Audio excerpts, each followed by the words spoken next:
blow the horn into very severe conflicts, which we hope should be avoided. Okay, yes.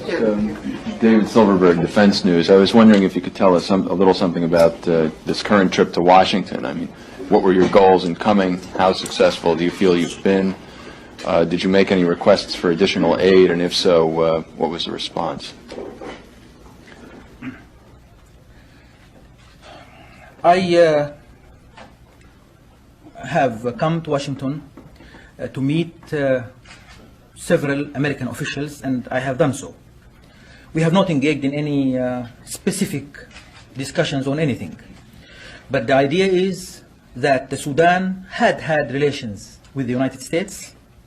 Under Nimeri, those relations, we believe, have gone astray and have left much to be desired. When Nimeri fell, a lot of the criticism and a lot of the rejection that was associated with Nimeri had rubbed on relationships with the United States. From then on, we discussed the need for a restructuring of relations that will transcend and turn a new leaf from what occurred during Nimeri's time. We have discussed the basis of that. We have agreed on the essentials.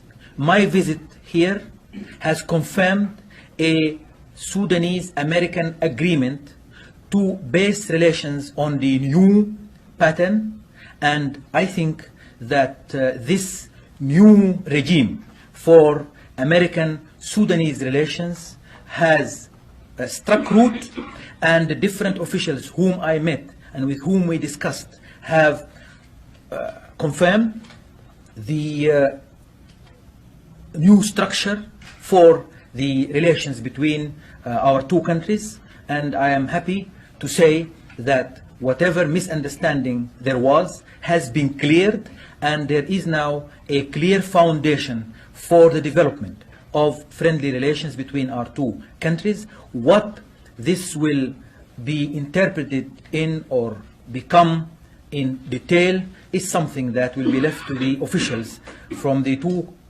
governments to discuss elaborately in the forthcoming future. George Ganna of AP. The Agency for International Development was saying about 5 or 6 weeks ago that the lives of 2 million Sudanese were at risk because of the bottlenecks to which you alluded before. Could you give us the status of the hunger situation in southern Sudan at present? The southern Sudan, even without the insurgency, does face many economic constraints. The insurgency has led to a lot of problems in that people are not cultivating normally, and the access routes to the south have been deliberately sabotaged. The access routes to the southern Sudan are: one, the river route from Kosti in the northern Sudan into Malakal in the south; two, the rail route from the west, from the western Sudan into Awil and Wau; three, the road link from the Ugandan border into Juba; fourth, other road links between the main centers, like the road link between Juba and Wau. Then there is the air link between the Sudan, East Africa, and the main airports in the south, in Juba, in Malakal, and in Wau. Now, the policy of the rebel movement, and that is why we have dubbed it lately as terrorist, has concentrated on the taking of the civilian population as hostage by concentrating on sabotaging those routes and, in fact, avoiding as much as possible any military combat or military encounter. So they have concentrated on this particular aspect. Now, of late, the Sudan government has reactivated many of those routes. One, the river access from Kosti to Malakal has been reactivated. Two, the rail access from Baba Nusa in the west of the Sudan to Awil, not yet Wow, but to Awil, has been reactivated. The road link from Nimoli in the Ugandan border to Juba and the road link from Juba to Wow have been reactivated. Also, the air strip, the airport in Juba and in Malakal have been reopened. All those access routes have been now reactivated, so that, as I have quoted earlier, some trucks are arriving, some relief is arriving through those different routes. As I have said earlier, 109 vehicles have arrived in Juba recently, and 40 vehicles have arrived in Wow recently, and so on. Our contention is that the rebel tactic has been to try and block the different access routes. We believe most of those access routes I have described are now functioning. There is some relief going through to the different places that I have described. When we have appealed for the organizers of Rainbow, we have appealed for help with the increased vehicles and means of transport in order to enhance the efforts to supply through those routes. We have, I believe, succeeded to some extent in our own effort to dispense and to transport relief, but the situation does require further help, further attempts in order to ensure and improve the quality of deliveries and the supply of deliveries in the different areas. Benson Grayson, El Paso Business Review. Sir, several years ago, there was a lot of effort to develop oil in the southern Sudan. Could you give us a status report? Is any exploration work going on? Is there any financing for the work? Are any new oil companies coming in? And what is your government's policy toward the oil exploration? Yes, there seems to be a lot of oil in different parts of the Sudan. There are several American and British and French companies that are working on the exploration for oil.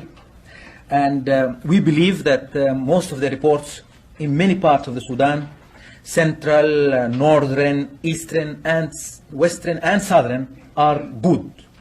But it has actually, oil has actually been struck in two areas, one in the south and one in the west. The company which had struck that oil in sufficient quantities to be exploited commercially is Chevron, which is an American company. Chevron has stopped its activities in the south due to the kidnapping of some of its personnel and the security situation. We have been asking them to resume their operations at least in the west, where there is no security problem. So far they have been speaking in terms of the need for a general settlement and peace developments for them to resume their activities. I believe that the Sudan has got oil in many of its areas. So far, the most promising has been in the south and in the west. We believe it is possible to go ahead with exploiting that is available in the west. As to that which is available in the south, it could be exploited later when there is a when the security situation allows. But I say that we are in the Sudan highly keen on encouraging the exploration for oil. although maybe the companies themselves at this very juncture may not be that enthusiastic about oil as they having maybe more oil in their hands than they can cope with. Down the table there, please. Eldon Cruzell, freelance.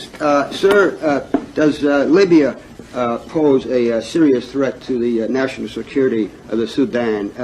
Has Mr. Gaddafi been engaged in any hostile acts against your country recently? The issue of Sudanese-Libyan relations is a complex one. During Nimeri's time, there was a kind of confrontation.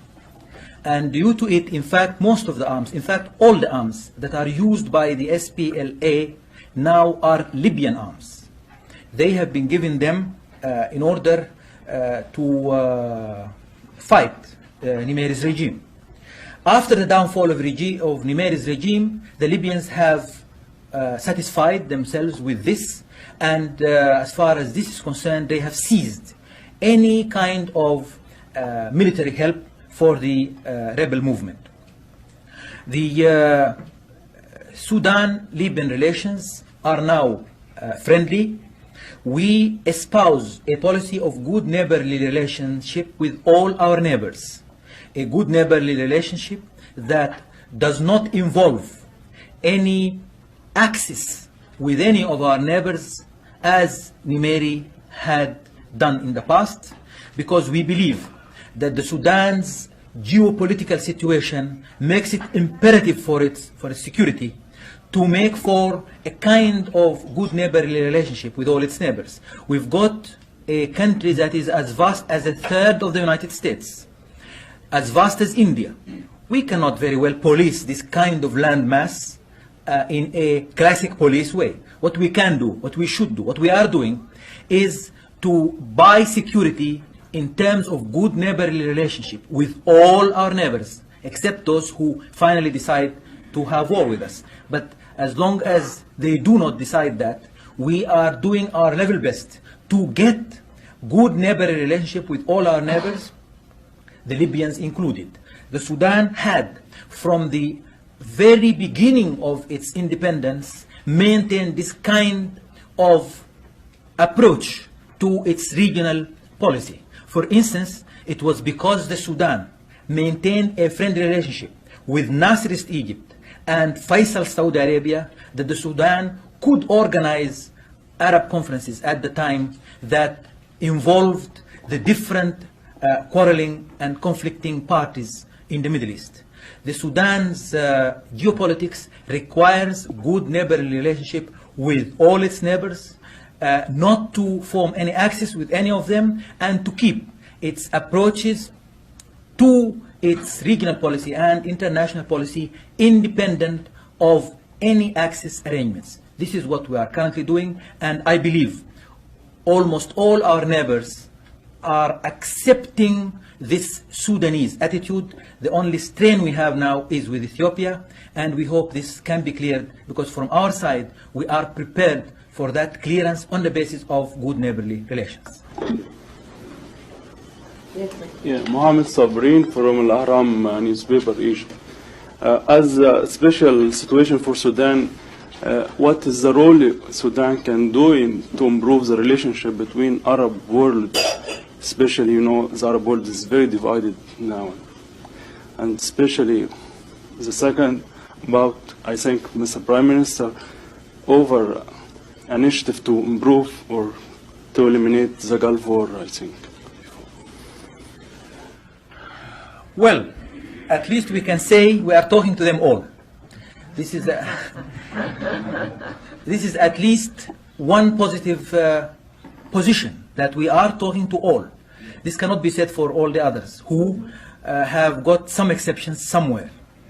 So this is one encouraging position. The second is that we are maintaining those links with all, believing that those links can help positively in future. Third, we are discussing the different causes of strain that today bedevil the Arab scene, and hope that we will be able later, not immediately, later, to play a positive role in the elimination of the causes of tension that exist.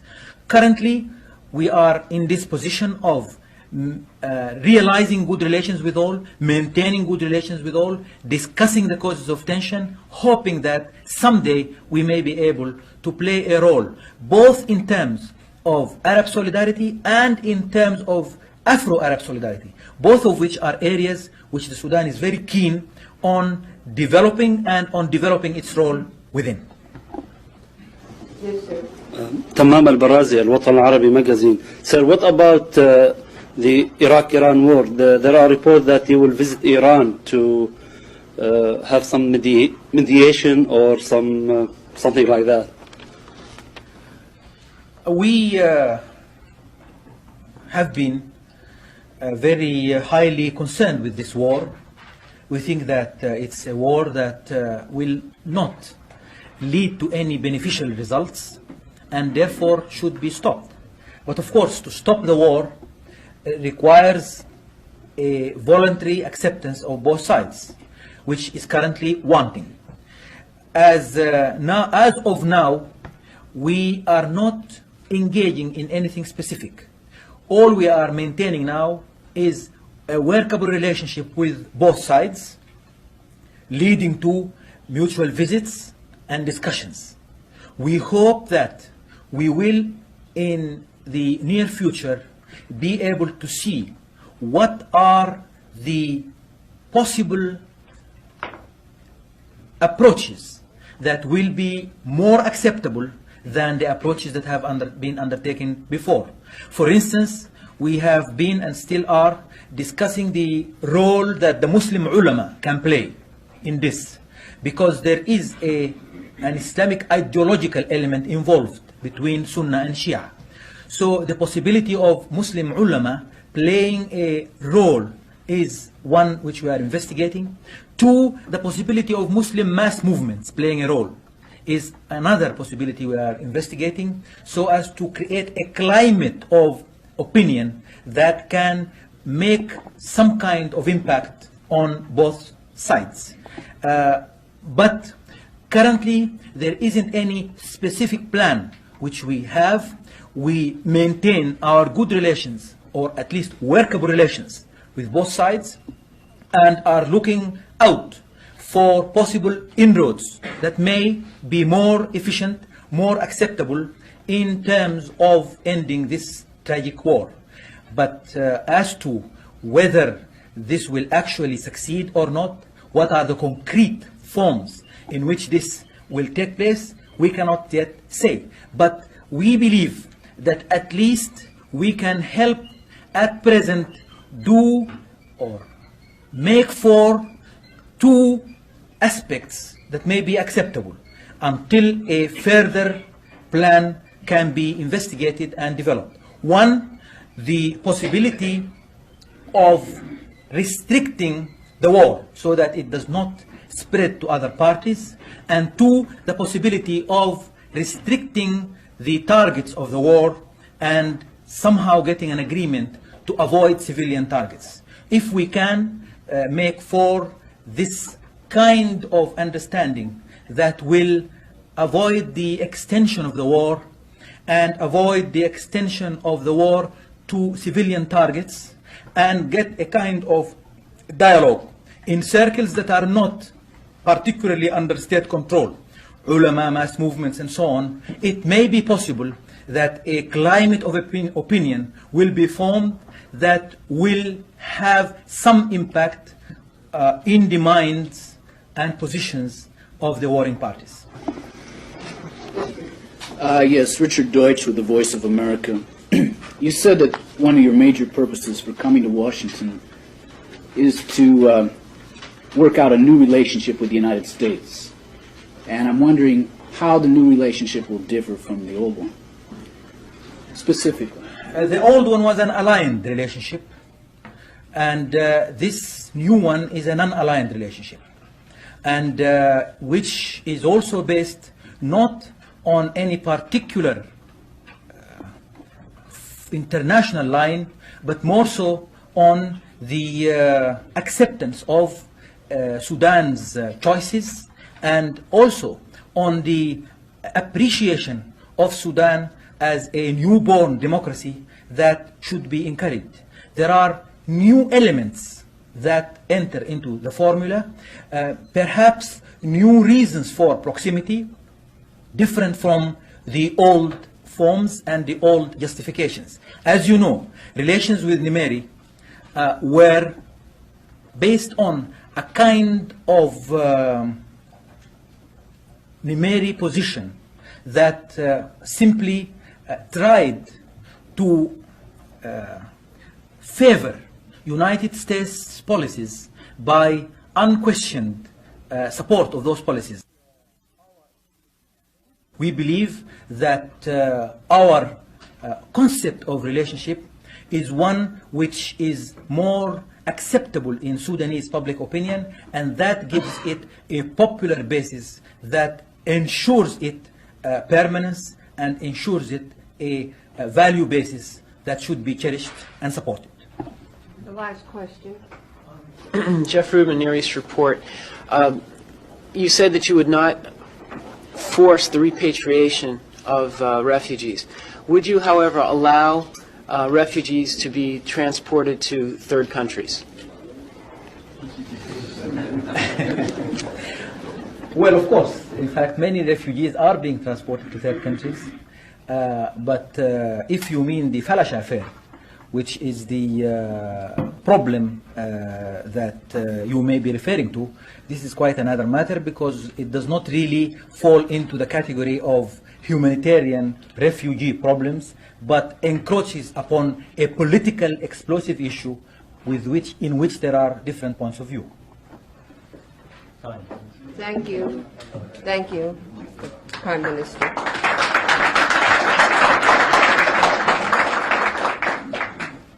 Thank you, madam.